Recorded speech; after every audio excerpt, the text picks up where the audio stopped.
जो लोग मानवतावादी हैं, अगर दूसरे समाज का किसी भी समाज का है वो भी आपके समर्थन में खड़ा है आज। और अवश्य आप डटे रहना, केंद्र बिंदु यहां है और केंद्र बिंदु कमजोर हो जाएगा तो मजा नहीं आएगा। केंद्र बिंदु भले 2 जने रहे, बिकने वाले बिक जाए, लेकिन एक दिन उनकी पीढ़ी, आने वाली पीढ़ी उनको जूते मारेगी, देखना जो बिक रहे हैं। वो जितने सामाजिक संगठन के पदाधिकारी, उन सारे पदाधिकारियों से अनुरोध करूंगा, आप सबका संगठन होगा सर्वोपरि, कोई दिक्कत नहीं, लेकिन ये मुद्दा उन संगठनों से सबसे बड़ा सर्वोपरि। कोई किसी भी पार्टी से होगा, कोई दिक्कत नहीं, लेकिन पार्टी से महत्वपूर्ण ये मुद्दा है। यहाँ के पेड़, यहाँ के ऑक्सीजन, पार्टी देख के ऑक्सीजन नहीं देती है कि ये कांग्रेस का इसलिए इसको ऑक्सीजन नहीं मिले, होता है क्या? इसलिए लड़ाई हमारी सबकी है, आप सबको तरीके से लड़ना है और हम पूरी मदद करेंगे। और मैं आज इस कार्यक्रम के माध्यम से छत्तीसगढ़ के जो नेता है उन नेता को कहना चाहूंगा, और मैंने सुना पिछली बार कुछ लोग कह रहे ये कांग्रेस ने किया, कुछ लोग कह रहे बीजेपी ने किया, और मैं कहता हूं दोनों ने मिलकर ये काम किया है। अभी भी वक्त है, ये 3-4 गांव वाले विरोध नहीं कर रहे, पूरा देश विरोध कर रहा है। और छत्तीसगढ़ के सारे नेताओं को कहना चाहूंगा मैं, अगर आपका जमीर जिंदा है, आप सच में राज्य प्रेमी हो, जनता के हितैषी हो, देश प्रेमी हो, तो इस आंदोलन में साथ दे। और एक बात मैंने आज ज्ञापन में मैंने पढ़ा कि हमारा देश लोकतांत्रिक है, हमारे यहाँ विधायिका होती है, और छत्तीसगढ़ की विधानसभा में प्रस्ताव लिया गया है कि इसमें कोई खनन अब नहीं होगा, और आज इसका भी अवहेलना, मतलब छत्तीसगढ़ की विधानसभा के अंदर जो प्रस्ताव लिया गया है उसका भी अवहेलना हो रही है। न्यायालय ने भी इसको लेके कोई फैसला सुनाया है। इसका मतलब ये हो गया कि ये हसदेव खतरे में नहीं है, हसदेव के साथ संविधान भी खतरे में है और देश भी खतरे में है, लोकतंत्र भी खतरे में है। हसदेव अकेले की बात नहीं रही है, यहाँ के आदिवासी के अकेले की बात नहीं रही है, संविधान की बात रही है, देश की बात रही है। और आप निश्चित रहना, हम राजस्थान से और हम दावे के साथ कहते हैं कि अगर छत्तीसगढ़ में आंदोलन होता है, छत्तीसगढ़ में आप लोग संघर्ष करते हो, उसके बराबर हम राजस्थान के लोग भी आपके समर्थन में खड़े रहेंगे। आप लोग संघर्ष करना है, और जो लोग फर्जी ग्राम सभा बना के, जो लोग इधर इधर कुछ लोभ लालच में आके चले गए हैं, इन लोगों का जमीर मर गया है। और आप लोग कह रहे हो पुलिस प्रशासन परेशान कर रहा है, पुलिस प्रशासन को लगाया इसलिए जाता है कि ये जाए रोके काम।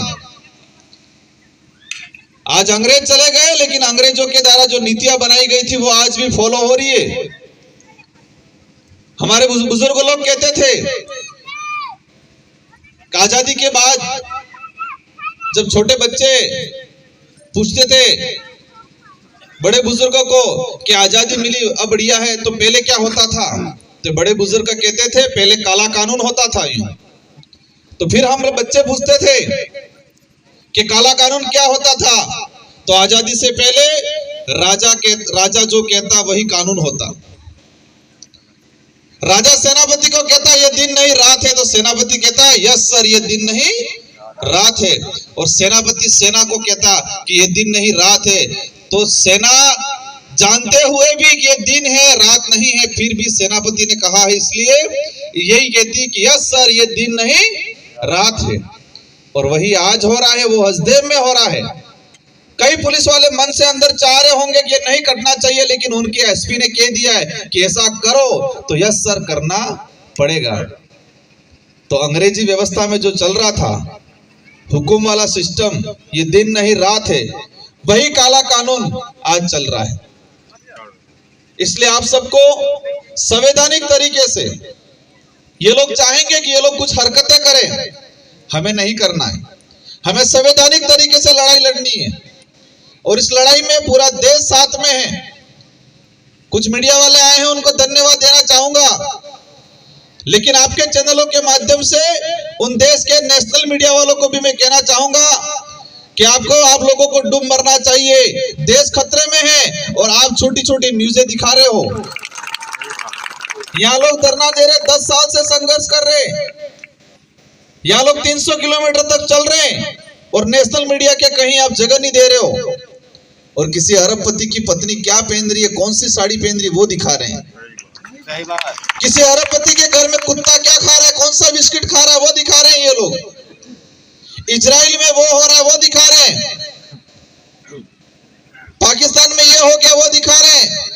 लेकिन हमारे भारत देश के अंदर छत्तीसगढ़ हसदेव में क्या हो रहा है, वो नहीं दिखा रहे हैं।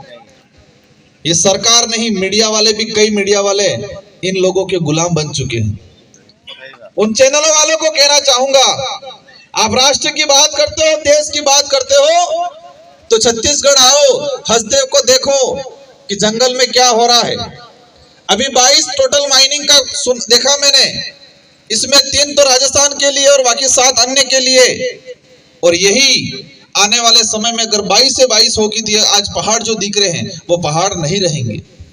जो आसपास के पड़ोसी गांव वाले ये सोच रहे हैं कि हमारे क्या पड़ी है, लेकिन ये 22 अगर आने वाले समय में खनन हुआ तो आसपास वाले जो गांव, जो लोग आज आपका साथ नहीं दे रहे हैं, उनको भी एक दिन परेशान होना है, उनको भी आपकी याद आएगी।